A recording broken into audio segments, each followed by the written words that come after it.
Hello friends, welcome to my YouTube channel large animal vet. आज हम बात करेंगे पशुओं में होने वाले टेल गैंग्रीन के बारे में, जो ज़्यादातर फील्ड कंडीशन में गाय और भैंसों में, कैटल बफेलो में सबसे ज़्यादा पाया जाता है और ये फील्ड कंडीशन में एक बहुत ही कॉमन प्रॉब्लम बन चुकी है। तो इस टेल गैंग्रीन को अलग अलग इलाकों में अलग अलग नाम से जाना जाता है, जैसे कि पंजाब में इसे बहमनी के नाम से जाना जाता है, पर बेसिकली वो होता टेल गैंग्रीन ही है। तो अब सबसे पहले बात करते हैं कि जब टेल गैंग्रीन होता है तो हम क्या करते हैं, उस पशु की पूंछ कटवा देते हैं। डॉक्टर उस पशु की पूंछ काट देते हैं। तो उससे क्या नुकसान होता है? एक तो जानवर की वैल्यू कम हो जाती है, उसकी कीमत कम हो जाती है। दूसरा ये है कि वो दिखने में भी अच्छा नहीं लगता। तीसरी बात ये है कि जो पशु का कम्युनिकेशन टूल होता है, ये पूंछ जो है एक पशु का कम्युनिकेशन टूल होता है, तो वो एक दूसरे से पूंछ के द्वारा भी कम्युनिकेशन करते हैं, तो वो भी उससे खो जाता है। और चौथा नुकसान ये है कि जैसे पशु टेल को कम्युनिकेशन के लिए यूज़ करता है, साथ ही में वो उसको प्रोटेक्ट करने के लिए भी यूज़ करता है। जैसे कि उसके शरीर पर अगर कोई काटने वाली मक्खियाँ बैठ रही हो, मच्छर काट रहे हो, मक्खियाँ काट रही हो, तो उसको भगाने के लिए भी वो पूंछ का उपयोग करता है। तो अगर हम पूंछ काट देते हैं तो ये 4 नुकसान हमें पशु में देखने को मिलेंगे। तो अब बात करते हैं इसके कारण की, कि पशुओं में टेल गैंग्रीन क्यों होता है, इसके क्या कारण हो सकते हैं। तो सबसे पहला कारण इसका माना गया है, जो बैक्टीरिया होता है, कोरिनेबैक्टीरियम बोविस नाम का बैक्टीरिया होता है, वो बैक्टीरिया मुख्य रूप से इसका एक कारण माना गया है।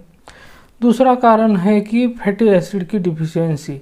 जब पशु के शरीर में फैटी एसिड की मात्रा कम हो जाती है तो वो भी एक कारण बन जाता है टेल गैंग्रीन का। और तीसरा कारण है माइक्रोफाइलेरियासिस।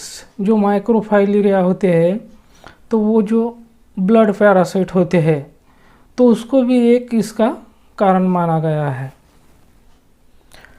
और इसका एक कारण ये भी माना जाता है कि जो फंगस होता है, खास करके जो क्लेविसेप्स स्पीसीज का फंगस होता है, तो उसमें एक टॉक्सिन होता है जिसे माइकोटॉक्सिन बोलते हैं। उसमें टॉक्सिक अल्कलॉइड्स होता है, तो वो क्या करता है कि जो ब्लड वेसल्स है उसमें कॉन्स्ट्रिक्शंस करता है, यानी कि उसको छोटा कर देता है ब्लड वेसल्स को।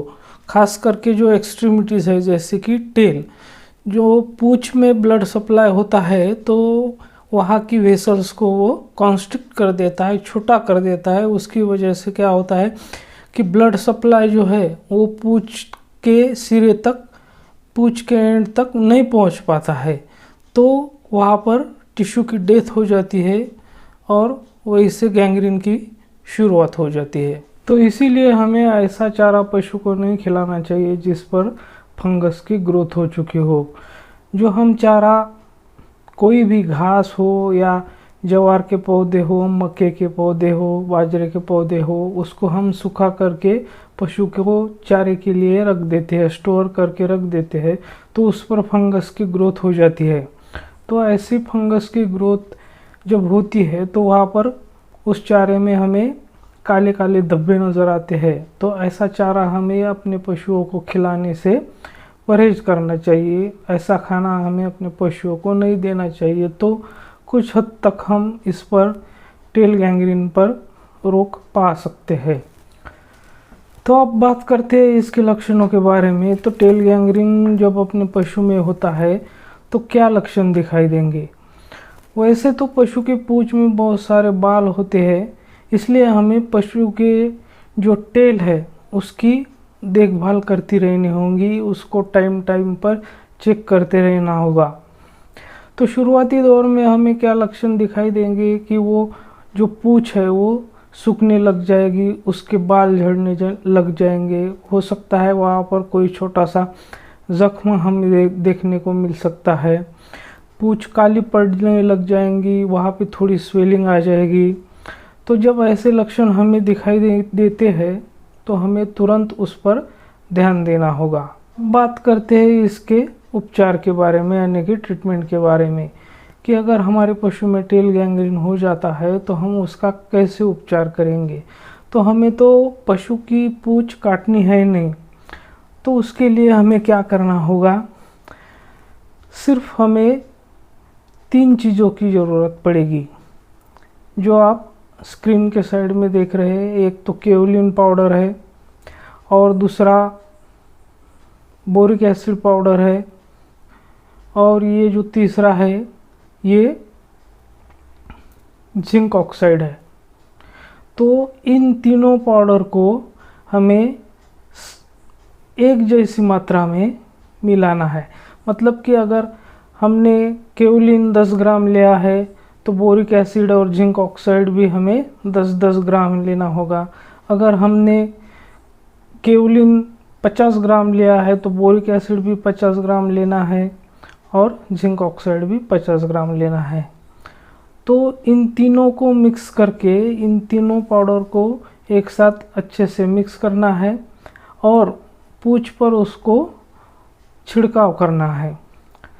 तो अब पूंछ पर जब हम छिड़काव करेंगे तो वो पाउडर वैसे तो पूंछ पे टिकेगा नहीं, तो उसके लिए हमें क्या करना है, जो मेडिकेटेड कॉटन मिलता है जो आप स्क्रीन की साइड में देख रहे हैं, तो ऐसा एक कॉटन लेना है और उसके ऊपर से जहाँ हमने पाउडर छिड़का है पूंछ पे, वहाँ पे उसके ऊपर हमें कॉटन का एक पतला सा लेयर लगाना है और साथ ही में उसको जो ये ड्रेसिंग के लिए जो आता है कॉटन का कपड़ा, उससे उसको बैंडेज करना है।